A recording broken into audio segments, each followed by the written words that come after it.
come like finish getting ready with me, because I already started the process, while I talk about the importance of mentorship and why I try my best to be honest with people professionally. Also, I would like to complain because these are definitely not the same shade of concealer. They are both the Fit Me 25, which has been my shade since like a million years, in medium. And this is for a brown skin girl, skin just like pearls. And this is for a very tan white woman. So Maybelline, I don't know, get the original shade back, please. But anyways, I graduated college in the middle of a global pandemic, which was honestly, you know, a lot of things. But one thing I feel like I was really blessed to have is that I had so many women and women of every walk of life, white, black, brown, who mentored me, poured into me, prayed over me, and gave me opportunities to not only gain experience, but to have a source of income while I was looking for work. So while building up my portfolio, I actually freelanced for a year with Oprah's former publicist, who's actually a really good friend of my mom's. And she taught me everything I know about the importance of branding, building a brand, personal and professional.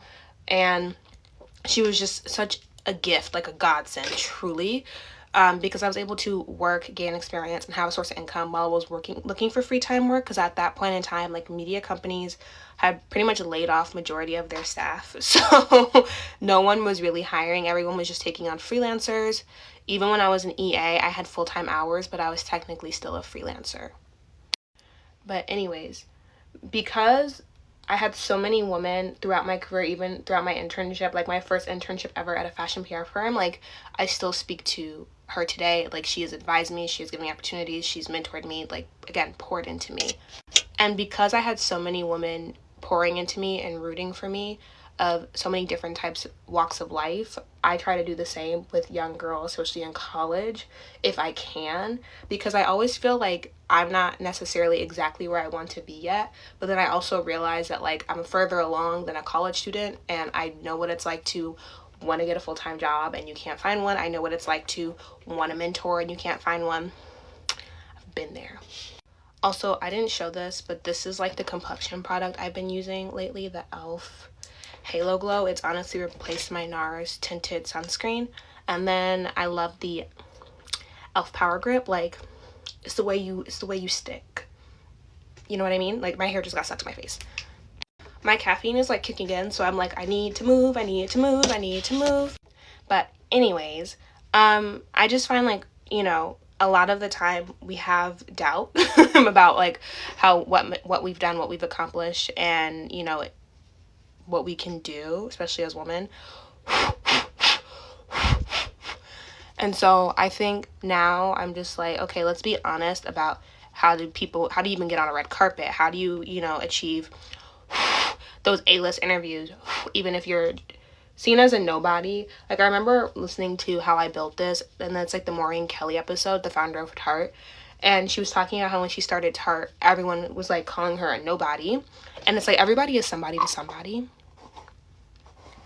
and just remember that going forward.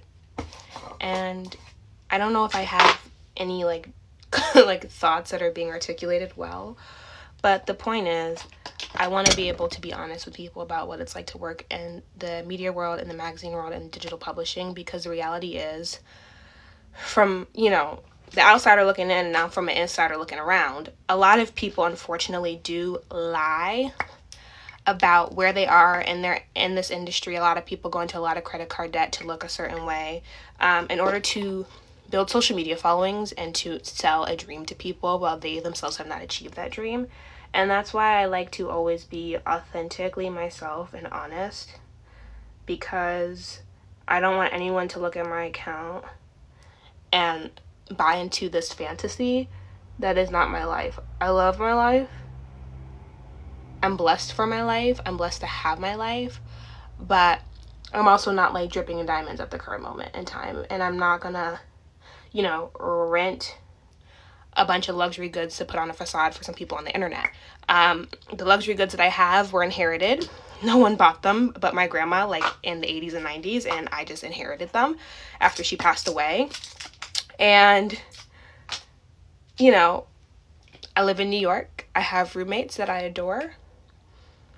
And I have a life that I love, but I don't want to play pretend either. And I think a lot of the time, I also want to be able to take on those meetings with young girls because I want them to enter this industry, or any industry, honestly. I don't think it matters what industry, but I want them to enter it understanding what they're getting into and understanding that it's not all glitter and gumdrops, and it can be a really tough field.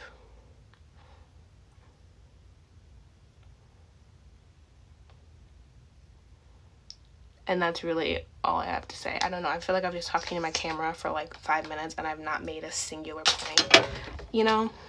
But I do think it is really important that if you can give back, especially with your time. If you don't have money, time is actually a more valuable resource than money, you know, in my opinion. But yeah, that's really it. That's really all I have to say.